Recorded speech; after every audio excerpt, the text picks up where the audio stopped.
Tirupati rural మండలం గాంధీపురం పంచాయతీలో ఉండే 13 సర్వే నంబర్ 1 ఎకరా 9 సెంట్లు భూమిని మోసపోయిన పేదలకు ఇవ్వాలని ఆక్రమించిన రామసుబ్బారెడ్డిని అరెస్ట్ చేయాలని కోరుతూ హతీరాంజీ మఠం ఆఫీస్ ఎదురుగా ధర్నా సిపిఎం పార్టీ ఆధ్వర్యంలో నిర్వహించడం జరిగింది. పేదలకు అన్యాయం, పేదలకు అన్యాయం, మా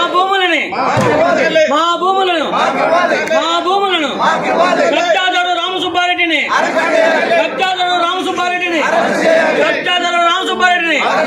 అరెస్ట్ చేయాలి, అరెస్ట్ చేయాలి, అరెస్ట్ చేయాలి.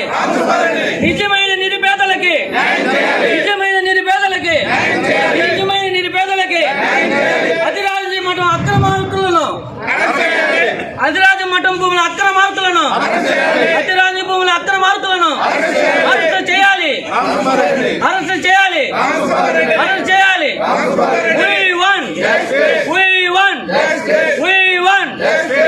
అతిరాంజీ మఠం భూములను కాపాడండి, అతిరాంజీ మఠం భూములను కబ్జాకు గురైన అతిరాంజీ మఠం భూములను, కబ్జాకు గురైన అతిరాంజీ మఠం భూములను, కబ్జాకు గురైన అతిరాంజీ మఠం భూములను.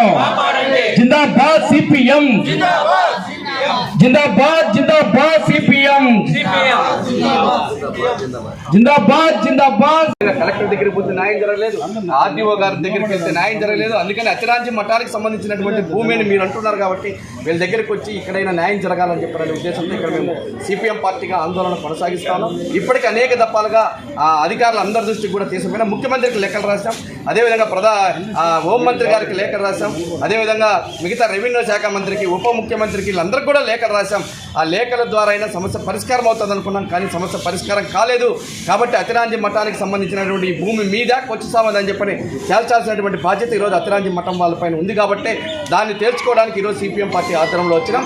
మేము కరెక్ట్గా వారం రోజులు టైం ఇస్తాను. ఆ వారం రోజుల లోపల కనుక అది తేల్చి అక్కడ కనుక బోర్డు పెట్టకపోతే సిపిఎం పార్టీ ప్రత్యక్ష ఆందోళన చేస్తుంది, అక్కడ నిర్మించినటువంటి గోడను తొలగిస్తుంది. ఆ రకంగా పేదలకు అండగా నిలబడుతుంది సిపిఎం పార్టీ అనే విషయాన్ని తెలియజేస్తారు. ఇప్పటికైనా సమస్యను పరిష్కారం దృష్టిగా ఆలోచించాలని చెప్పి విజ్ఞప్తి చేస్తా ఉన్నాం.